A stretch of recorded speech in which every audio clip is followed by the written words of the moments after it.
Welcome to this afternoon's episode of In Joe's Kitchen. Today we're going to be making an easy recipe to do when we're under quarantine, as we are self-isolating at home and most of us staying at home. This is a really easy recipe.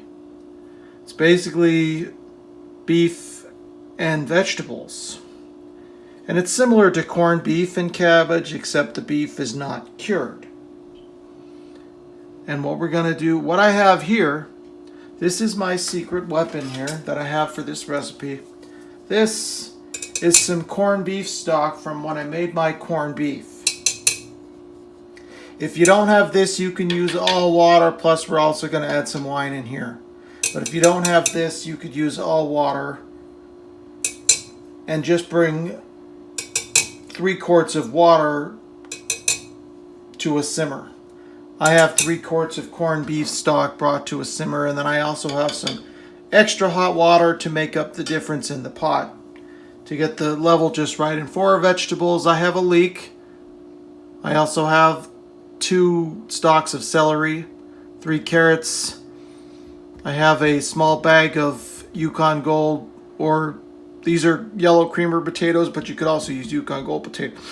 And I have a quarter of a large cabbage. That's good for me.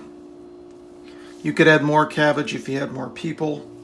And for the beef, we have here a chuck roast that's been tied, and I also bought a knuckle bone that I also tied. This is going to give unbelievable flavor to the broth, as is the chuck roast. You could also use a piece of brisket. Make sure it's a brisket that's uncured. And you want to leave, if there's any fat on there, you want to leave the fat on.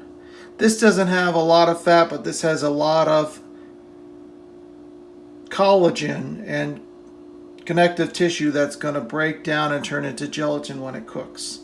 So that's what we have there. We're going to pull our vegetables out of the way here, and we're going to begin this process. And we're going to start by placing our meat into the pot first. Put our chuck roast in here, into the bottom of the pot. Make sure the pot is cold. We'll throw our knuckle bone in here as well. Okay. Next, what I have is I've made a slightly modified bouquet garni. And what I have in here is the greens from the leek that we cut up. I also have some of the innermost part of the celery, the leaves, plus a stalk of celery, and 1 carrot, and 1/4 of a large onion that I've cut up rough, like so. I also have 3 or 4 sprigs of thyme, 3 or 4 bay leaves, and a few peppercorns. And if you didn't have corned beef stock that you were using, what you're going to do is you're going to add maybe 1/3 of a cup of pickling spice into this spice bag along with everything else. We're going to drop this in here as well. If need be, if your pot's a little large, you can tie it to the side of the pot, but I'm not worried about it here. We're also going to add a little salt at this point. A good hefty pinch of salt. Doesn't need too much at this point. We can always adjust it later. Okay. Now we're going to pour on our beautiful hot liquid here.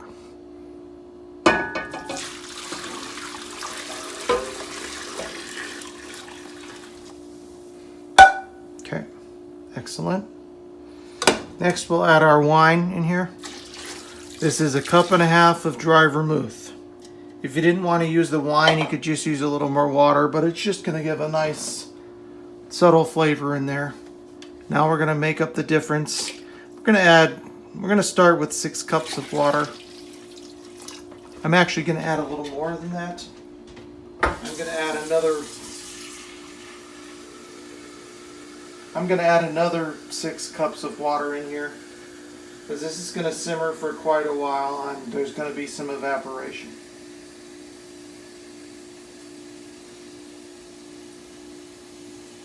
And what we're going to do with this, we're going to add the rest of the water here, another 6 cups. Okay, that's plenty for now. Get this, make sure your bag is submerged.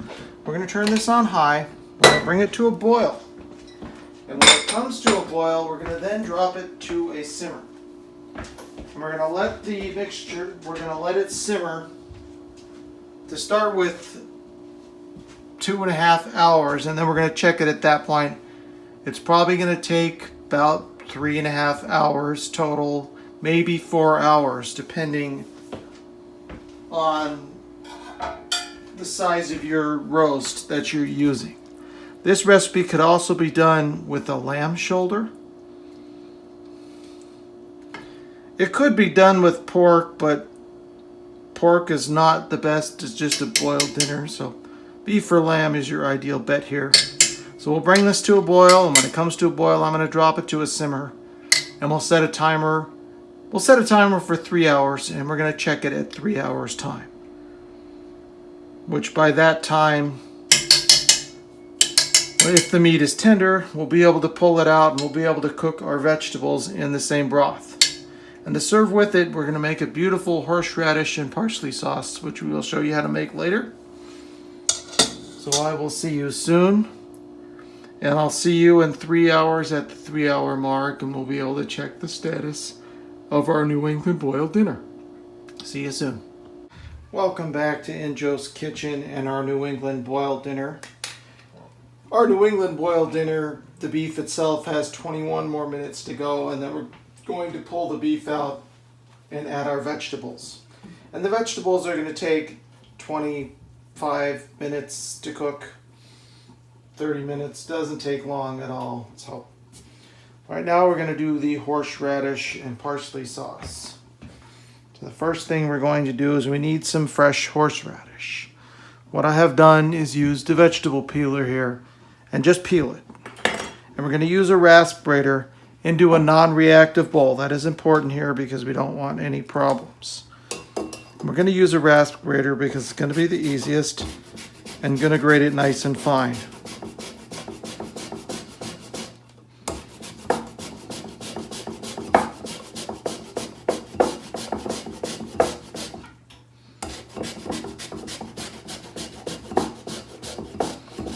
It's best to use a rasp grater like this because it's going to grate it in a nice fine texture here, which is what we want. Flip it around and continue the process.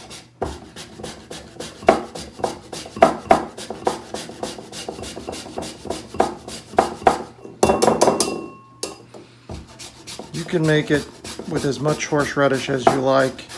And for this recipe, we're using fresh horseradish. But if you had to, you could substitute some prepared horseradish. You just won't need to put any vinegar. But we're going to do this with the fresh stuff here. It's going to have a nice flavor. Continue to grate. I'm probably going to go about a half cup. Beef's going to be nice and rich, so we want something to... Okay.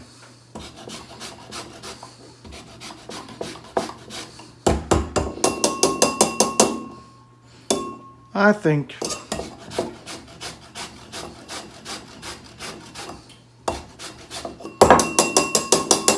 that's about fine for horseradish. Just clean up the mess here. Now into this fresh horseradish, we're going to put a tablespoon of wine vinegar. Actually, going to put 2 tablespoons of wine vinegar in here. Mix it up.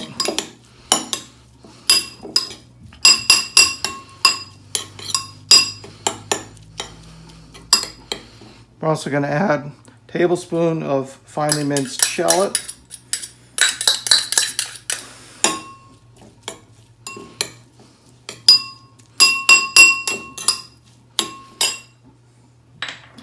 We're also going to put in here a tablespoon of dry French vermouth, just for a little fragrance. Okay. We're going to leave that to stand for just a minute. We're going to put a little salt in here. Good pinch of salt in here because we're not using prepared horseradish. And we'll use a little black pepper as well. Fresh, always freshly ground black pepper here, except no substitute.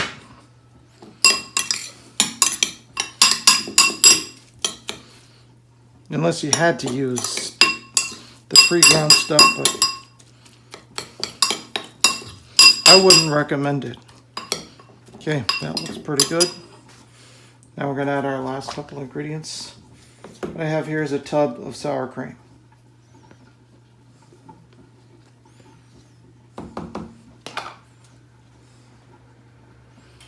This is an 8-ounce tub, so it's about a cup of sour cream. You want to try and find a sour cream that's not full of lots of stuff. This one just has milk.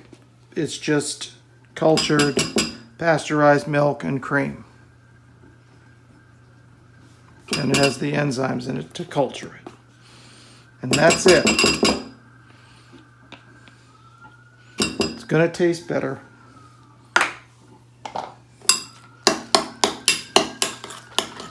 We'll give that a bit of a mix.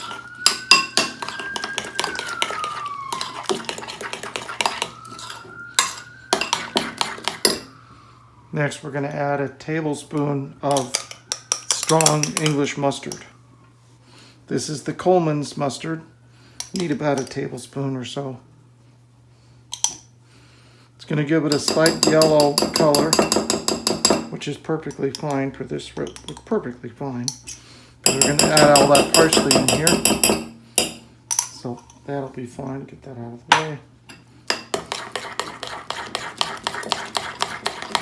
But it's going to add another sharp flavor in here.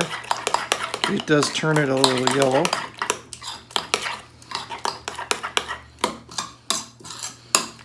Now for freshness, we'll add,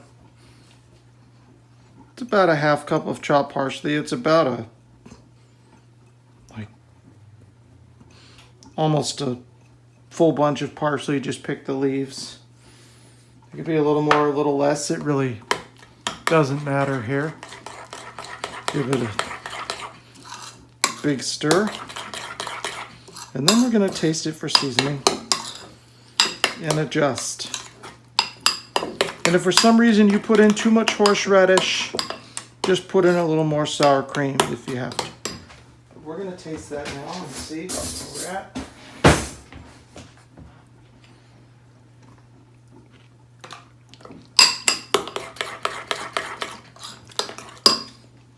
Use a little salt.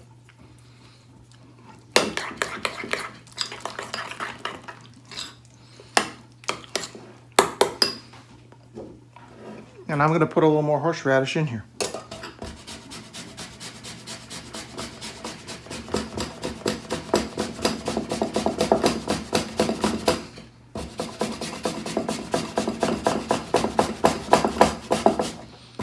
Maybe about another quarter of a cup.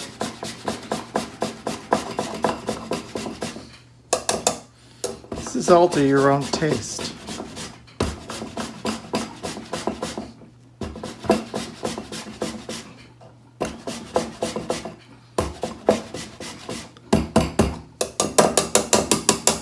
And that's it.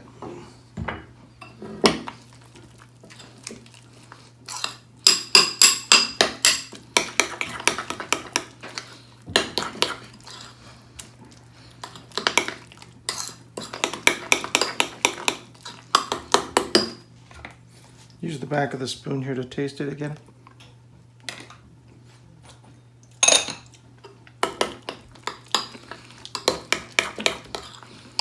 It's nice and sharp the way it should be. This has got quite a bit of bite. So there we go. That's our horseradish sauce. We're going to chill this sauce down and we're going to serve it alongside of our beef. Now I'm going to walk over and stick this in the refrigerator.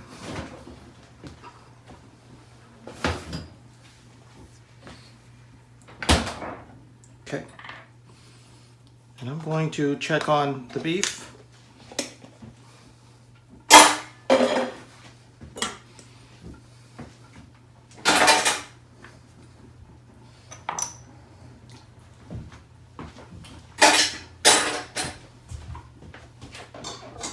going to open up here. You can't see me right now, but I'm just going to probe our beef. And our beef is done.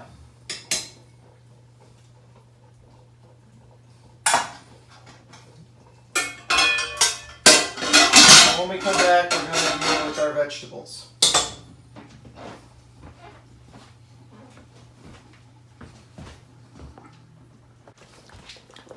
Welcome back to In Joe's Kitchen and our New England boiled dinner.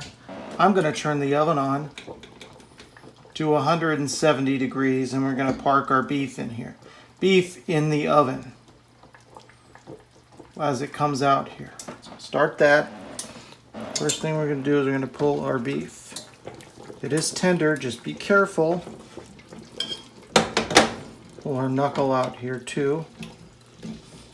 I'm actually going to get a different tool implement for that, and we'll use the tongs here just because it's going to be easier.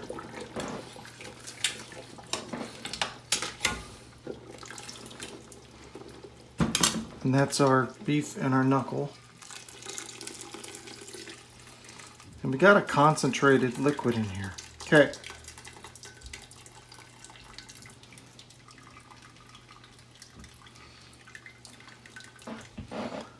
So we're going to pull that out. Now we're going to give this a taste and see what our salt level is as of right now.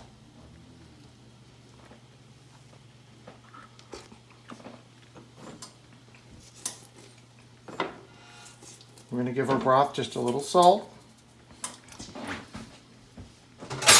Then we're going to slide in our vegetables. We're going to start with carrots and celery and leeks.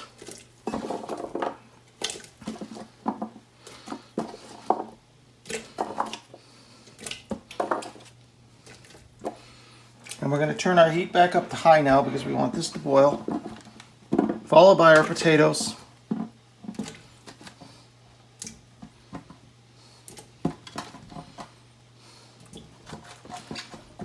Add them all in here. And last, our cabbage. Okay. I'm going to grab a ladle and we're just going to take and arrange everything so it's in the pot nicely. We're going to take a little bit of our broth. We're going to pour it just a little bit over our beef. Okay, that's fine. Now we're going to bring this back to a boil and we're going to let this cook 20-25 minutes until the potatoes are tender. I'm going to reach in here and grab some plastic wrap so we can wrap our beef. Okay. I'll just take a piece of plastic wrap here and we're going to wrap our beef with a little film.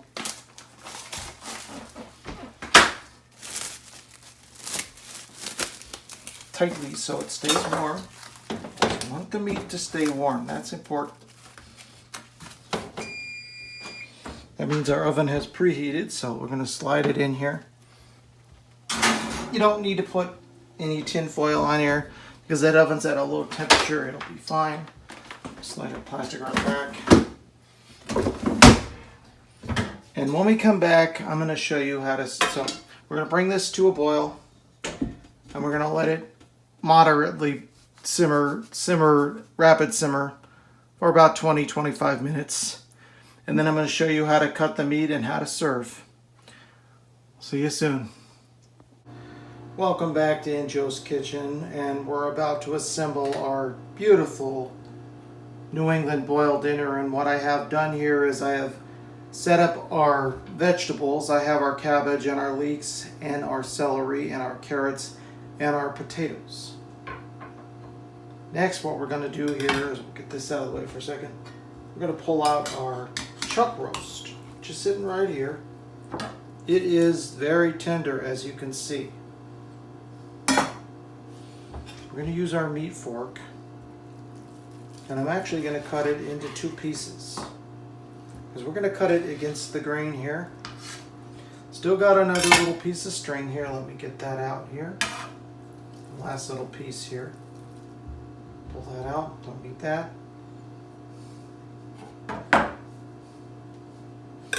Let's just pull this piece here and stick it back in here while we cut the rest. Now it's going to be fall apart tender, yes.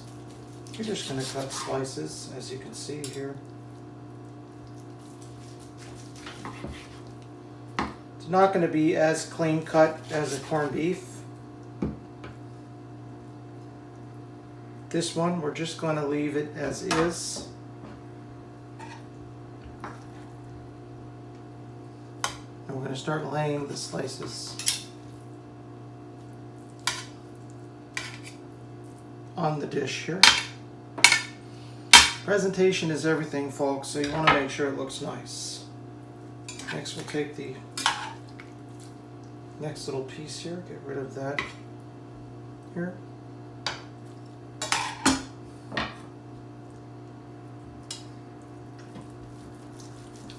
It's important to cut against the grain here, folks. This is the real tender bits right here. Put these out. I'm probably not going to display all this beef at one time. I'll leave a piece in there, yes. Would be fine, get rid of that. Okay.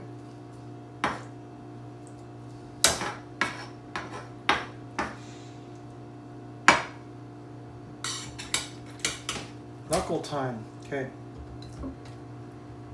What I'm actually going to do here, I'm actually going to take my blade and angle it in here. Go around the knuckle meat from the knuckle so that I can dislodge the meat from the bone. As you can see, it's happening here. Excellent. We'll grab our knuckle meat here. Knuckle meat is a nice, cheaper, affordable cut. And it is a bit fattier, yes. So you're going to get lots of nice textures. And this one we'll just cut across like so.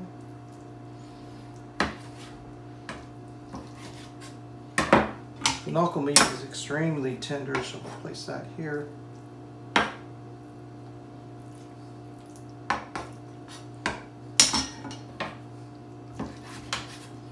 I'm going to leave that little bit of fat. It's not that much. Just cut it into little bits.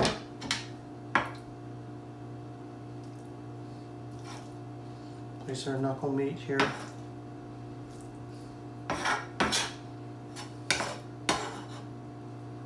And just to finish off, always going to take a little parsley. We need to add a little bright freshness here. So it's nice to put a little fresh parsley on here. You could also use chopped scallions if you like. But parsley is nice stuff here. And it will echo the parsley in the sauce. And we'll go ahead and throw all of it on here. Okay, beautiful. Now as you can see here, we have our horseradish and parsley sauce, which we're going to serve with the meat. And very important, always serve some of the hot broth that you cook the meat in, and we're going to pour a little bit over our meat. This is important. It can also be passed at the table, and we'll put just a little bit on our vegetables here. This is important because it's going to help retain juiciness, and we're going to save the rest of our broth to use in the future, to use when this is reheated. We'll have broth to help reheat the plates with. Now to serve, you're just going to put a couple pieces of the chuck roast, some of the knuckle meat, which is really tender, a few potatoes, Make your plates look nice. Some carrots.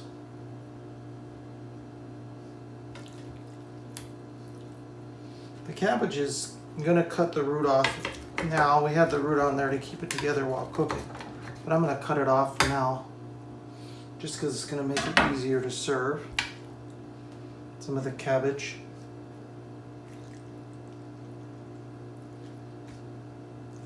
And we'll take some leeks and some celery.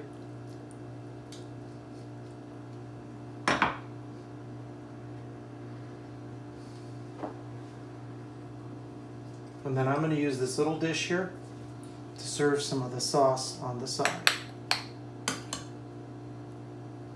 Maybe about 2 tablespoons worth. And that's it, folks. Your beautiful New England boiled dinner. It couldn't be simpler than that. It's delicious. It makes the house smell wonderful. I hope you'd enjoyed this episode. In the future, we're going to be looking at 2 Greek specialties, pastisio and moussaka, which are also great meals that will last in your refrigerator and good for leftovers. So until next time, peace out and keep it real. Enjoy.